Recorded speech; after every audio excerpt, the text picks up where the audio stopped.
একটা সময় ছিল যখন কৃষকেরা হাতে কোদাল, লাঙ্গল আর গরু নিয়েই দিনরাত খাটত। 1 একর জমি চাষ করতে তখন যে সময় লাগত, এখন আধুনিক যন্ত্রের সাহায্যে সেটা কয়েক ঘন্টার মধ্যেই হয়ে যায়। আজ আমরা দেখব এমন কিছু মেশিন যেগুলো সত্যিই বদলে দিয়েছে কৃষির চেহারা।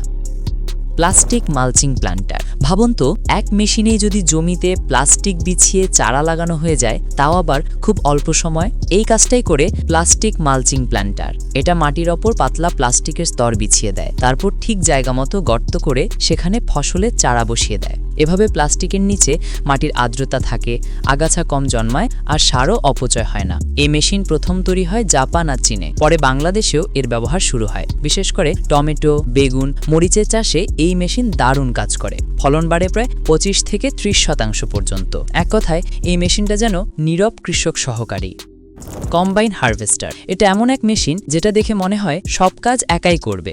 নামে বোঝা যায় কম্বাইন মানে একসাথে একাধিক কাজ। এটা গম বা ভুট্টা কাটে, দানা আলাদা করে, খোসা ফেলে দেয়, সব একসাথেই করে ফেলে। আগে 1 একর জমিতে গম কাটতে লাগতো 8 থেকে 10 জন মানুষ, সময় লাগতো প্রায় পুরো দিন। এখন সেই কাজ আধা ঘন্টায় শেষ করতে পারে এই মেশিন। ইউরোপ ও আমেরিকাতে এই মেশিন বহুদিন ধরে ব্যবহার হচ্ছে, এখন বাংলাদেশেও জনপ্রিয় হয়ে উঠেছে। বিশেষ করে বরিশাল, রাজশাহী আর রংপুরের কৃষকরা এটা ভাড়া নিয়ে ব্যবহার করে। শ্রম কমে, সময় বাঁচে, তাই অনেকে বলে এটা কৃষকের জীবন বাঁচানো যন্ত্র। Potato harvester. মাটির নিচে থাকা আলু তুলতে যতটা কষ্ট, এই পটেটো হারভেস্টার সেটা একদম সহজ করেছে। মেশিনটা মাটির নিচে ঢুকে আলু তুলে ফেলে, মাটি ঝেড়ে দেয় আর আলু একদম পরিষ্কারভাবে আলাদা করে দেয়। হাতে তুললে অনেক আলু কেটে যায় বা নষ্ট হয়, কিন্তু এই মেশিন আলু তুলে অক্ষত অবস্থায়। চীন, রাশিয়া আর নেদারল্যান্ডে এই মেশিন বেশ জনপ্রিয়। বাংলাদেশের উত্তরাঞ্চলেও এখন এটা বেশ ব্যবহৃত হচ্ছে। একটা মেশিন 1 ঘন্টায় প্রায় 5 টন পর্যন্ত আলু তুলে ফেলতে পারে। সুগারকেন কাটার মেশিন। আখ কাটা কাজটা কিন্তু খুব কষ্টের, তবে এই সুগারকেন কাটার মেশিন এসে পুরো ব্যাপারটাই বদলে দিয়েছে। এতে থাকে উচ্চগতির ব্লেড আর অটো ফিডিং সিস্টেম, মানে এটা নিজে নিজেই আখ টেনে নেয়, কেটে গুচ্ছ করে ফেলে। আগে 1 একর জমির আখ কাটতে 8 থেকে 10 জন মানুষ লাগতো, এখন এই মেশিনে কয়েক ঘন্টায় কাজ শেষ হয়। ব্রাজিল, ভারত, থাইল্যান্ডে এই মেশিন এখন সবচেয়ে বেশি ব্যবহৃত হচ্ছে। এমনকি বাংলাদেশেও কিছু চিনি কলে এটা পরীক্ষামূলকভাবে চলছে। এটা শুধু সময় বাঁচায় না, আখের ক্ষতিও কম করে, তাই কৃষকের মুনাফা বেড়ে যায়। Rice transplanter machine. ধানের চারা লাগানো সবচেয়ে কষ্টের কাজগুলোর একটি। কাদায় ঘন্টার পর ঘন্টা দাঁড়িয়ে কাজ করতে হয়, কিন্তু এখন রাইস ট্রান্সপ্ল্যান্টার সেই কাজটাই করে দিচ্ছে মিনিটের মধ্যে। এটা যারা ধরে ঠিক দূরত্বে বসায়, লাইন করে সাজিয়ে দেয় যেন আলো বাতাস ঠিকমতো ঢোকে। ফলনও বেড়ে যায় অনেক বেশি। এই মেশিন প্রথম আসে জাপান থেকে, এখন বাংলাদেশেও কৃষকদের এটা চালানোর প্রশিক্ষণ দেওয়া হচ্ছে। একটা মেশিন দিনে 3 থেকে 4 একর জমিতে চারা রোপণ করতে পারে। এক কথায় আধুনিক ধান চাষে এই মেশিন একটা আসল বিপ্লব। বেলিং মেশিন। ধান বা গম কাটার পর মাঠে যে খড় পড়ে থাকে, আগে কৃষকরা হাতে গুছিয়ে রাখতেন, এখন সেই কাজ করছে বেলিং মেশিন। এই মেশিন খড় বা ঘাস টেনে নেয়, ঘুরিয়ে ঘুরিয়ে শক্ত করে প্যাকেট বানিয়ে ফেলে, যেটাকে বলে বেল। পশু খাদ্য বা বায়োগ্যাস তৈরির জন্য এই বেলগুলো খুব দরকারি। একটা মেশিন দিনে প্রায় 100 থেকে 150টা বেল তৈরি করতে পারে। চীন, ভারত আর আমেরিকার খামারগুলোতে এই মেশিন এখন খুব সাধারণ। বাংলাদেশেও অনেক কৃষক এটা ভাড়া নিয়ে ব্যবহার করছেন, বিশেষ করে যাদের গরু বা ছাগলের খামার আছে। আগে মাঠের খড় ফেলে দেওয়া হতো, এখন সেই খড়ই হচ্ছে কৃষকের বাড়তি আয়।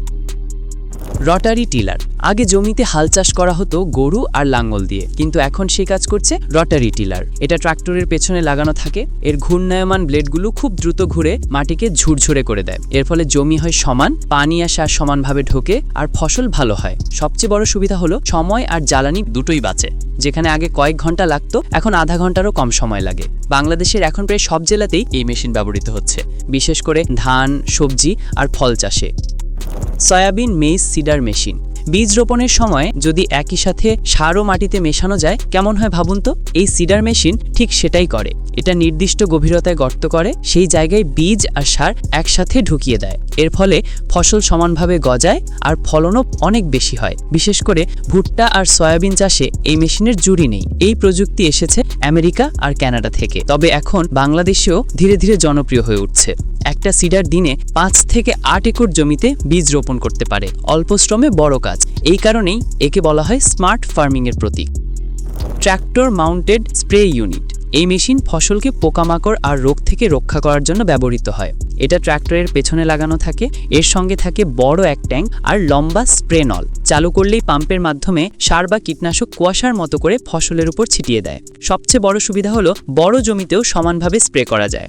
আগে কৃষকেরা হাতে হাতে স্প্রে করতেন, এখন এই মেশিনে কয়েক মিনিটেই পুরো মাঠের কাজ শেষ হয়ে যায়, সময়ও বাঁচে আর শরীরের কষ্ট অনেক কমে যায়। বাংলাদেশের প্রায় সব জেলাতেই এখন এই মেশিন দেখা যায়, বিশেষ করে ধান, সবজি আর ফল চাষে।